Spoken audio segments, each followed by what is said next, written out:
Bienvenidos a Entorno Económico, el espacio en el que le damos respuesta clara a los problemas económicos de todos los venezolanos. Hoy vamos a ampliar un poco nuestro rango de temas a abordar. Hoy vamos a hablar de deporte y economía, un tema que nos interesa. Estamos cerrando la Copa América, en medio del torneo Wimbledon y otros importantes compromisos. El deporte para muchos está relacionado con la salud, es una válvula de escape, es un escenario de relaciones sociales, pero sin duda es un negocio. Y eso es lo que vamos a abordar hoy con el profesor Antonio Paiva, quien es economista y fanático deportivo. ¿Cómo está, profesor? Gracias. Efectivamente, en todos los hogares los niños quieren vestir una determinada camiseta, una gorra que represente su equipo, porque detrás del deporte se concentra una enorme cantidad de dinero. No solo son los zapatos deportivos, no solo son los equipos, son las distintas especialidades, y esto ha provocado que la economía esté desarrollando desde hace más o menos 60 años, desde un famoso artículo de Simon Rothenberg sobre el salario de los beisbolistas profesionales, hasta hoy en día que se ha convertido en un área académica y profesional, gerencial, de estudio y de gerencia. Se trata de cómo una sociedad distribuye recursos escasos para la producción de bienes y servicios deportivos en un entorno cada vez más globalizado. Imagínense nuestros televidentes lo que significó en términos de dinero el último campeonato mundial de fútbol, que se estimó una audiencia de 1.200 millones de personas viendo el partido final. Igualmente, a pesar de que parezca curioso, un deporte que solo se practica en los Estados Unidos, que es el fútbol americano, agrupados en la NHL, pues atrapa una inmensa cantidad de dinero y los salarios que allí se pagan son realmente fabulosos. Mueven la economía incluso. Leí que en el Super Bowl se calculó que se movieron unos 14 millones de dólares en ese fin de semana en consumo. Bueno, debe haber sido mucho más si tú incluyes la televisión, si incluyes todos los preparativos y las celebraciones que ocurren a nivel de los equipos triunfadores. Eso se observa no solo con los deportes que son de mayor popularidad en Venezuela, como el béisbol y el fútbol. En otros países también el tenis, el hockey, el básquetbol mueven muchos recursos y una inmensa cantidad de dinero. Y si alguien se pone a pensar solo el empleo que se genera con la actividad deportiva, pues veremos la importancia y por qué hoy en día la ciencia económica se está ocupando del deporte como una de sus especialidades. ¿Qué le parece, profesor, si para un poco poner a nuestra audiencia en perspectiva, vamos a compartir con ellos unos gráficos que hemos preparado en diferentes áreas deportivas para ver números relacionados con los aspectos económicos que se manejan en el escenario deportivo? Vamos a ver, en primer lugar, el valor actual de algunos equipos. Si quiere, vamos a ir comentando. Tenemos el primer equipo, el equipo más costoso, es el Real Madrid. No, el más valioso. Más valioso. Es decir, ¿Qué significa eso? Si alguien en este momento quisiera comprar el Real Madrid, tenía que desembolsar más o menos 3.200 millones de dólares. La escala va bajando así: Real Madrid, los Dallas Cowboys, los New York Yankees, el Barcelona, el Manchester United, el New England Patriots, Los Ángeles Lakers, el New York Knicks, Washington Redskins y Los Ángeles Dodgers. Tenemos aquí varias disciplinas. Sí, ahí se nota claramente cómo el equipo más valioso es el Real Madrid. Hay 3 equipos de fútbol profesional, 2 de la Liga Española y 1 de la Liga Inglesa, el Manchester. Hay 2 equipos de béisbol, son los Ángeles Dodgers y los Yankees de Nueva York. Hay 3 equipos de la NFL, y hay 2 equipos de básquetbol. Tenemos para todos los gustos. Para todos los gustos, por supuesto. Hay deportes que también mueven mucho dinero. Aquí algunos discuten si es un deporte o simplemente un espectáculo, pero la gente recuerda la última pelea entre Claro, cómo no. Mayweather Y Pacquiao. y Pacquiao, que significó para ellos alrededor de $200 millones para cada. Uno ganó más, que fue Mayweather, y el otro Sí, ganó un porque poco ganó. menos. Y por darse golpes durante Exacto. 2 horas, pues cobraron esa inmensa cantidad, pero allí hay que considerar que también los derechos de televisión, las Claro, de entradas transmisión. y las apuestas. En ese Muy sentido, interesante. hay que decir que en el deporte hay una parte de apuestas legales que se Ok. realiza en escenarios como Las Vegas, como Monte Carlo. Es decir, que están de alguna manera controlados, pero hay una actividad, no digamos de delincuencia, pero sí Ok. ilícita en el sentido de que no paga impuestos y que de alguna manera mueve muchísimo dinero. Incluso hay la presunción de que en Venezuela la actividad hípica mueve muchísimo dinero, pero mucho más es lo que se mueve fuera de los hipódromos que lo que se mueve en las Claro. taquillas de esos cosos. Sin embargo, esto que tiene que ver con las apuestas fuera de lo legal, ¿aportan algo a la economía? Bueno, de alguna manera hay allí quien se beneficia, ese beneficio se traduce en consumo, ese consumo se traduce en incremento de la demanda y sí tiene un efecto positivo sobre la economía. A propósito de Mayweather y Pacquiao, vimos esta semana, apareció en la revista Forbes un escalafón de celebridades mejor pagadas y aunque hay incluso cantantes, ellos dos ocupan las 2 primeras posiciones de las celebridades mejor pagadas. Sí, en el deporte profesional también creo que tú recopilaste los salarios más elevados Sí, que los salarios de los jugadores. de se los refiere. jugadores, sí, que lo encabeza Lionel Messi, seguido de Cristiano Ronaldo y todo el conjunto de deportistas que venden mucho. Entonces, el que ellos estén realmente cobrando unos salarios tan elevados se justifica en primer lugar porque su vida útil es muy breve, es Lo muy tenemos en corta. pantalla, profesor. Tenemos ahí a Messi. Ajá. Su salario anual es de 71.2 millones de dólares anuales. Ajá. Aunque él está de primero en esta posición, está de número 3 en la de celebridades que comentamos antes.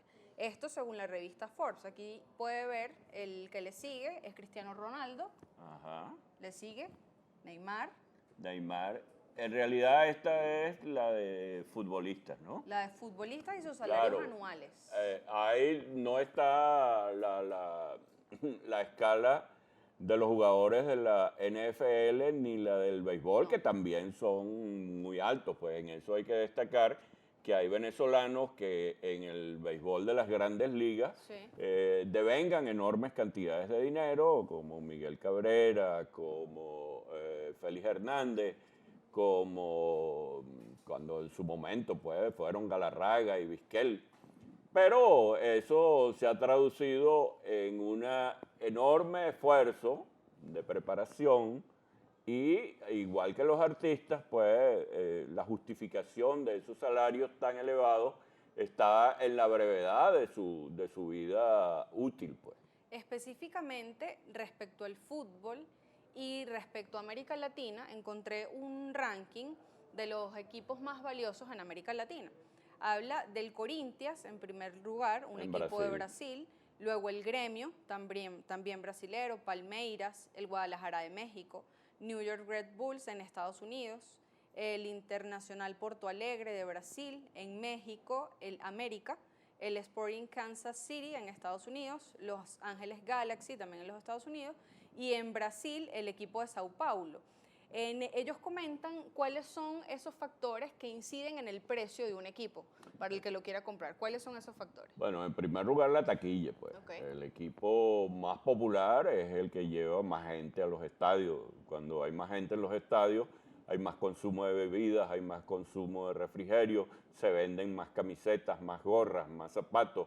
más banderines, es decir, toda una actividad comercial, y si le agregas la principal fuente de ingresos, que son las transmisiones por televisión, las de radio Claro. pues han descendido relativamente mucho, entonces se ve cuál es el impacto real del deporte sobre la actividad económica. La calidad de los jugadores, imagino. La calidad de los jugadores, y algo que no hemos hablado, que es que en los últimos 20 años ha habido una intensa investigación y desarrollo en el campo de la ropa y el calzado deportivo. Me imagino que aspectos tecnológicos son fundamentales. Tecnológicos allí. fundamentales, incluso que hoy en día los trajes de baño de competencia son de un alto precio porque son impermeables, porque el cuerpo no tiene que gastar calorías en igualarse a la temperatura externa, porque permiten un mayor desempeño, y en todas las casas tú misma tienes un par por lo menos de Sí. zapatos deportivos, todos Sí. los tenemos. Esos zapatos deportivos han logrado una excelsa calidad en cuanto a que se adaptan a la forma física, anatómica del pie, y tienen un costo relativamente aceptable para los beneficios que produce, porque ya no hay menos lesiones, porque la duración es mayor, porque la combinación de colores es agradable. Entonces ha habido una inversión enorme en ropa deportiva, en zapatos deportivos, que también son parte de la economía del deporte. Muy interesante, profesor. Hay otros aspectos tal vez menos agradables que hablar en torno a la economía y el deporte. Todos vimos, hemos sido testigos de excepción de lo que ha sido el escándalo de la FIFA, por el que Esquivel, el presidente de la Federación Venezolana de Fútbol, ha sido preso en Zúrich. Hace poco, el comentarista deportivo Alex Candal, en una transmisión de este programa Fútbol Total, comentó respecto a la celebración de la Copa América y la participación de Venezuela allí, que él estaba muy orgulloso de lo que habían hecho los jugadores como selección, como equipo, pero que sin embargo había que reflexionar mucho sobre lo que significa el deporte en Venezuela, cómo ha sido o cómo incide en los jugadores y en la selección el hecho de que el principal representante de la federación esté hoy preso por corrupción y escándalos de este tipo. Sí, hay, como en todas las actividades, pues no solo hay corrupción en el deporte, sino corrupción en la economía, pues, porque ese caso lamentable contrasta con las penurias que tienen algunos equipos por la falta de patrocinantes, porque la gente no es tonta y se da cuenta de los manejos que se hacen allí, y que un cargo de esos es más vitalicio que el de un emperador, por el caso de Venezuela, por ejemplo, y el de la FIFA, donde señores duran allí más de 20 años, porque allí lo que está planteado es realmente un negocio. Lo lamentable para Venezuela es que, habiendo calidad en los deportistas, habiendo un esfuerzo de la familia por la alimentación y la preparación del atleta, del muchacho, del joven, pues eso se pierda porque los equipos no le dan el seguimiento en el área de la medicina deportiva, en el área de la alimentación, y salvo algunas excepciones, pues, Claro. el caso de Carrasquel, Luis Aparicio, Galarraga, Vizquel, y otros más recientes, incluso en disciplinas como el fútbol, está Salomón Rondón, está Arango, y en otros deportes, en donde efectivamente la falta de una planificación deportiva, de un sentido empresarial de inversión para que esto se traduzca en bienestar para no solo los jugadores, sino toda la población y sus familias, pues sencillamente se convierte en un lodo, en un charco allí donde muchos dirigentes lo que hacen es enriquecerse a costa de los jugadores. Desde el punto de vista económico, la participación de la empresa privada en el patrocinio de selecciones como la Vinotinto sería fundamental para mejorar sus condiciones. Sí, allí ha habido también muchos problemas. En un momento dado, cuando habían excedentes de ingresos petroleros, pues se quiso utilizar la Vinotinto en favor del gobierno, aunque estas son actividades que debiera hacerlo la empresa privada, y al final terminó siendo la principal empresa del país, la que ha corrido pues con el patrocinio de este equipo. Pero en otras disciplinas y en otros países, la actividad deportiva por sí mismo es una corporación, pues. El Real Madrid, eso que tú decías, pues, se da el lujo de tener una ciudad deportiva, tiene el estadio más cómodo, tienen, cuando tú vas al Yankee Stadium, desde cualquier sitio donde tú te pares, vas al baño, vas a ir a comprar un refresco, desde cualquier sitio se observa lo que está pasando en el terreno. Son actividades con toda la seguridad, allí puede ir una familia, pueden ir niños, pueden ir las chicas, y nunca pasa ningún incidente. Aquí en Venezuela hemos tenido hechos bochornosos por falta de inversión y de seguridad, porque no se entiende que el béisbol que el deporte en general es una actividad económica fundamental para la sociedad. En torno a lo que comentamos sobre la inversión de los gobiernos en la actividad deportiva, hace poco, bueno, hace ya no tan poco, en torno al Mundial de Brasil, un comentarista estadounidense, creo, John Oliver, no estoy muy segura de su nacionalidad, comentó sobre el impacto de organizar mundiales de fútbol en países cuyas economías no están realmente en sus condiciones óptimas. Se refirió específicamente a Brasil y también proyectó hacia Qatar. Quiero ver si es posible relacionar eso con el caso de Venezuela y no el fútbol, sino por ejemplo Pastor Maldonado. Ha causado polémicas la inversión del Estado en competiciones como esta. ¿Cómo se puede analizar Eso no tiene ningún sentido. Y en Brasil hubo una enorme corrupción que ahorita se está investigando. El estadio que hay en Brasilia, que es una ciudad que no tiene equipo, bueno, quedará como un elefante blanco. Dentro de 2 siglos la verán como vemos hoy las pirámides de Egipto. Pues es un monumento absolutamente absurdo e inútil. Aquí en Venezuela nos pasó con la Copa América. Hay ciudades que tienen un estadio que no tienen equipo, o que el equipo no se corresponde con la inversión que allí se hizo, pues. El caso de los corredores de Fórmula 1 es un disparate enorme que el gobierno esté financiando a un señor que lo que hace es chocar y que nunca ha clasificado para ninguna de las competencias que ha participado, mientras los hospitales y las escuelas carecen de lo elemental para su funcionamiento. Debería ser usado entonces como un factor de crecimiento, priorizando en otros aspectos. Claro, y estableciendo, porque el deporte es importante, pero allí hay que incorporar a la empresa privada, hay que ver el sentido económico que tiene para que el Estado se dedique a lo que tiene que dedicarse, pues a garantizar la seguridad, a que en las escuelas haya actividad deportiva y dejar el deporte profesional a la actividad privada. Muchísimas gracias, profesor. Esperamos que hayan disfrutado este tema distinto para nosotros. Muchísimas gracias por sintonizarnos. Recuerden contactarnos a @apaiva64, @isaiturrizas para hacernos sus comentarios y sugerencias. Muchas gracias.